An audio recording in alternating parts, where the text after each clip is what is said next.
What's going on, guys? Playboxing. We're back for another Dragon Ball Legends video. In this one, just like all the other previous full power modes, we're going to be going through how to complete the Scream difficulty, which is the hardest difficulty, without the new LF. Because, obviously, for those of you who don't know, the new LF is usually the best unit to use during these full battle. Not usually, is always the best unit to use. In this case, it's going to be Final Form Cooler. Now, I did complete it with Final Form Cooler because I was lucky enough to pull him, but I decided to try and see if it's possible to complete it without him, and it definitely is. If you could take a look here, there are a bunch of battle bonus units.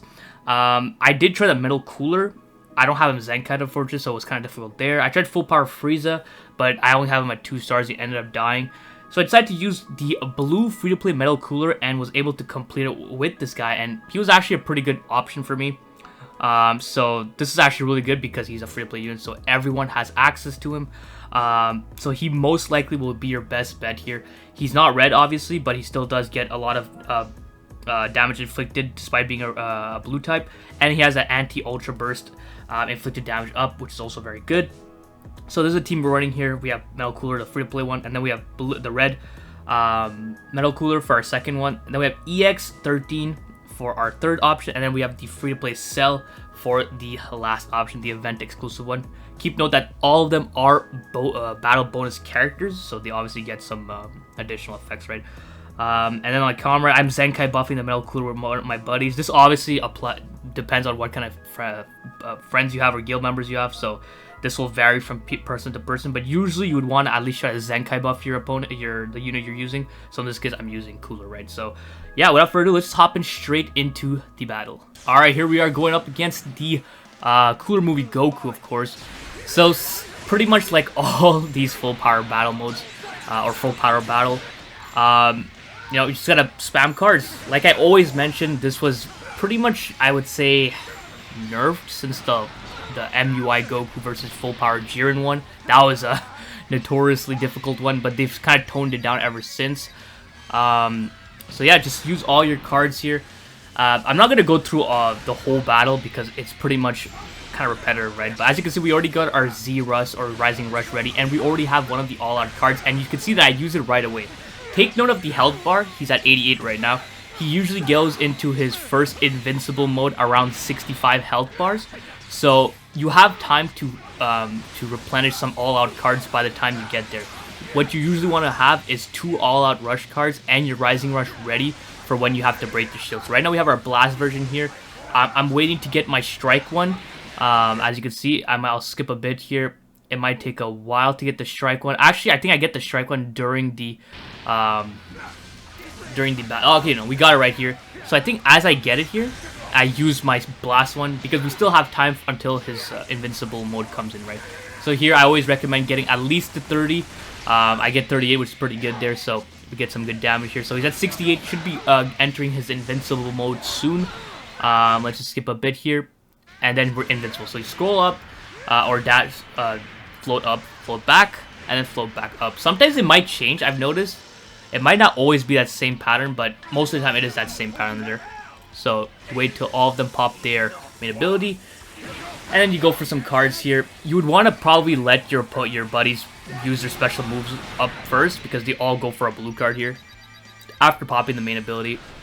So I go for my blue card here, and we still don't have my second all-out rush card, but we will get it soon here after I pop the Strike one here. Yeah, as you can see, it's in the back there, and I just got it there. So we're able to get, you should pretty much be able to get perfect on all these Strike dots here. So that should do some pretty good damage here. We're already at half his life bar, so that's really good. Have our second all-out rush here, and I use it. Unfortunately, the second one I did pretty shit on. I only got, actually no, I got 35. It's not bad. And then we pop the Rising Rush here. Now, 7 seconds left. I don't think I would be able to break a shield without this rush. So I just wanted to make sure and use this the rush, because if you don't break a shield, your whole team is going to be down to 1 HP, and you pretty much lose at that point, because he will get a second shield later on. So we'll skip there. We break a shield, and I think at this point he gets his second shield a bit faster. So I don't think I use any of my all-out rush before the shield break. So let's skip a bit here. I get my first strike. I get both of my all-out rush cards here, and I don't think I use it. Let me check. We're closing in on our second rush here. getting our Dragon Balls pretty fast. Okay, so yeah, I don't use it. He enters his invincible mode around 35. So keep that in mind. So the first one is around 65 and the second one's at around 35. Unfortunately, we do lose 13 there because he took the ultimate from this Goku in the earlier stages, which took out a lot of his HP, right? So we're still missing one Dragon Ball, but we should be getting it soon. We pop our first our Rusty Blast one, and then we got the Blast card with the Dragon Ball left there. So I think this one I kind of messed up. Never mind. Okay, I guess I didn't mess up any of the Blast cards. 40, that's really good. So we go for our next one here. Get pretty much perfects here, and then we use all our cards. We still have 9 timer counts. So there's the Blast here, and then we go for the Rush. Obviously it's doing less damage since I just lost the battle member, but I should still be doing enough to break his shield potentially. Let me just check. Oh no, still not enough actually, but we have enough damage here that we're able to break the shield right in time. We're missing out on a couple seconds here.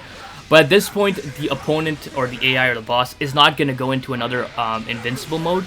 So you have unlimited time, right? So you're able to pretty much, once you pass the second invincible stage or the shield, you're pretty much set. If this is the old setup, they would potentially go into a third shield break. But in this case, they don't do that anymore. So I think they just give you a bunch of all-out rush cards that you can use. And you can pretty much solo it here from there, and yeah, you have enough time to just destroy them, right? So that's it, and we finished out the boss. So yeah, there you go. That's pretty much the guide there. So this one was especially easier since you have access to the free-to-play unit, and the free-to-play unit might be your best option here. Like I said, I did try out a bunch of other members, but they didn't really function as well. The red metal cooler, like I said, if you have him Zenkai 7, to give him a shot, he might work out. But honestly, I think your best bet would be the free-to-play cooler. If you guys have any questions, definitely drop a comment, letting me know, and I'll try to answer them to the best of my ability. So yeah, hope you guys found this video helpful. If you did, please leave a like and don't forget to subscribe, because that shit is so important. So don't forget. Alright, have a great day. See ya.